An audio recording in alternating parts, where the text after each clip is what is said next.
मेरा 9 साल दा पुत्र सी, जद पति धर्म ली लड़न गया।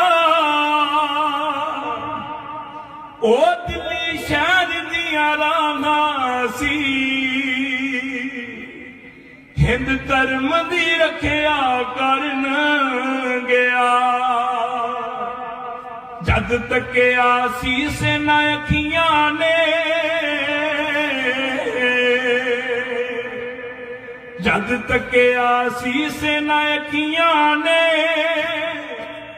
एक बारी मैं उस थां गुजरी। मैं गुजर गुजर के गुजरी हाँ, संगते नी मेरा नाम